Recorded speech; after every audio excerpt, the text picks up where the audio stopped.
आग लगने से इलाके में अफरा तफरी मच गई है। प्लास्टिक के गोदाम में भीषण आग लगी है और आप इस धुएं के गुबार से अंदाजा लगा सकते हैं कि आग कितनी भीषण है।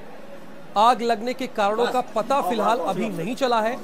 फायर ब्रिगेड की गाड़ियां मौके पर पहुंच चुकी हैं, आग पर काबू पाने में जुटी हुई हैं। ये थाना ब्रह्मपुरी, मेरठ के थाना ब्रह्मपुरी के साईपुरम का मामला है। ये मेरठ के ब्रह्मपुरी के साईपुरम में एक प्लास्टिक के गोदाम में भीषण आग लग गई है और एक अनुमान, जैसा कि वहां के लोग बता रहे हैं और खुद उस फैक्ट्री के मालिक बता रहे हैं, गोदाम के मालिक बता रहे हैं कि अब तक उनका लाखों का सामान जलकर खाक हो चुका है। अब जब हमारे संवाददाता ने इस बारे में जानकारी इकट्ठी करनी चाहिए तो उन्होंने कहा कि अभी आग कैसे लगी वो उन्हें खुद नहीं पता है। आग के कारणों का पता लगाने की कोशिश हो रही है, लेकिन अभी पहली बात क्या है, पहली और इम्पोर्टेंट बात यह है कि कैसे आग पर काबू पाया जा सके। क्योंकि आसपास भी कई गोदाम हैं, तो ये आग अगर बढ़ती गई तो दूसरे गोदाम भी इसकी जद में आ सकते हैं। बहरहाल यहाँ पर दमकल की कई गाड़ियां मौके पर मौजूद हैं, लेकिन एक बार फिर से तस्वीरें देखिए आप भारत समाचार के टेलीविजन स्क्रीन पर। धुएं के इस गुबार से अंदाजा लगा सकते हैं कि आग कितनी भीषण रही होगी।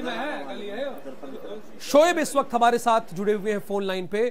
शोएब, जरा बताइए ये आग कैसी लगी और बुझाने के लिए तमाम उपकरण वहां पर मौजूद थे उस गोदाम में, और दमकल की गाड़ी पहुंच गई है या नहीं, ये सारी जानकारी चाहिए। राहुल, ये आग जो है ये लगभग 1 घंटा पहले अभी देखो अचानक आग लगी है। आग लगने के कारणों का भी पता नहीं लगा, लेकिन जो ये प्लास्टिक का गोदाम है, जो इसमें स्टीम और जो ड्रम रखे हुए थे, उन्होंने आग पकड़ ली है जिसके अंदर केमिकल था, तो वो आग धू धू कर जल रही है। जो वहाँ रखे हुए ड्रम थे वो भी फट रहे हैं। दमकल विभाग की लगभग आधा दर्जन गाड़ियां मौके पर पहुंच गई हैं और वहाँ अगर फैक्ट्री गोदाम के अंदर उपकरणों की बात करें तो सिर्फ एक गोदाम था, उसमें कोई भी सेफ्टी के हिसाब से कोई भी दमकल को आग पे काबू पाने के लिए कोई सिलेंडर या कुछ भी चीजें नहीं थी। वो सबसे बड़ी लापरवाही थी इस गोदाम मालिक की। लेकिन आग जिस तरह से रिहायशी इलाके में है और आग से इतनी अफरा तफरी मची है क्योंकि आग ने विकराल रूप ले लिया है। जिस तरह से वहाँ ड्राम रखे हुए वो धू धू कर जल रहे हैं, तो आग काफी बड़ी लपटों में उठ रही है।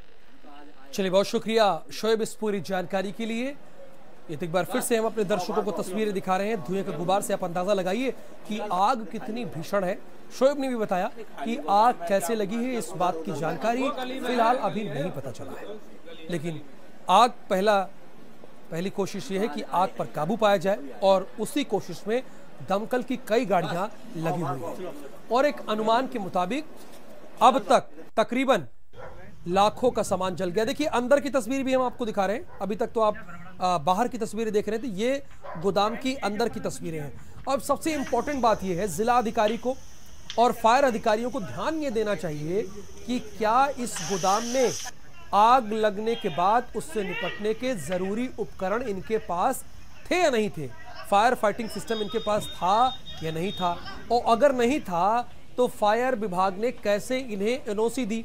ये भी 2-3 चीजें बड़ी इंपॉर्टेंट है, इस पे जिला अधिकारी को कंसीडर करना चाहिए, क्योंकि अगर आग लग रही है तो प्रॉब्लम निसंदेह जिला प्रशासन को देखना पड़ रहा है, झेलना पड़ रहा है। तो अगर इनके पास फायर फाइटिंग सिस्टम होता तो शायद ये नौबत ना आती जो नौबत अभी यहाँ पर खड़ी हुई है। तो जिला अधिकारी को इस ओर भी ध्यान देने की जरूरत है कि वो अपने इलाके में जितने भी गोदाम हैं, फैक्ट्रियां हैं, कम से कम उनके पास अगर आग लग जाए तो उससे निपटने के लिए जरूरी उपकरण होने चाहिए। बहुत ध्यान होगा, बहुत स्वाभाविक है। आप देख लीजिए, अटल बिहारी वाजपेयी स्टेडियम लखनऊ में इसीलिए बंद कर दिया गया, यानी वहां पर अंतर्राष्ट्रीय और राष्ट्रीय मैच इसीलिए नहीं होंगे क्योंकि वहां पर आग लगने के बाद उस पर कैसे काबू पाया जाए, जरूरी उपकरण उनके पास नहीं है। इसीलिए अटल बिहारी वाजपेयी स्टेडियम में राष्ट्रीय और अंतर्राष्ट्रीय मैच नहीं खेला जाएगा, ये सीधे कह दिया गया यहाँ के जिला अधिकारी द्वारा। तो मेरठ के जिला अधिकारी क्या इस बात को अमल करेंगे, क्या इस बात को सोचेंगे, ध्यान देंगे? और इस बार शोएब जिया फिर से हमारे साथ जुड़े हैं। शोएब, जरा ये बताइए कि क्या इस फैक्ट्री के पास, हालांकि अभी तो आग पर काबू पाना बहुत इंपॉर्टेंट है, आप वहां मौजूद हैं, फायर फाइटिंग सिस्टम था, ये तो बाद में पूछेंगे, लेकिन अभी की स्थिति क्या है ये जरा बताइए आप।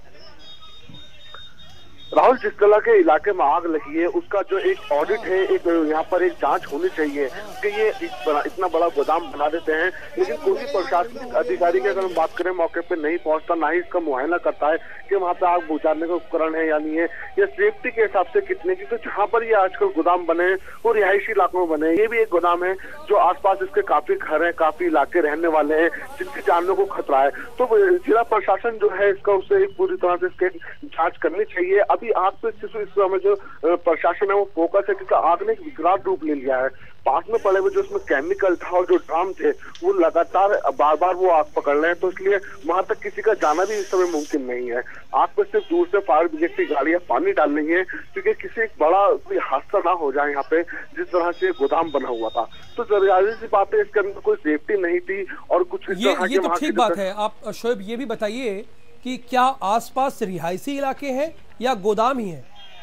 नहीं, ये जो यहाँ पर जो वहाँ गोदाम भी है और वहाँ पर कुछ छोटे छोटे मकान भी बने हुए हैं जहाँ पर ये गोदाम यानी रिहायशी इलाका भी है।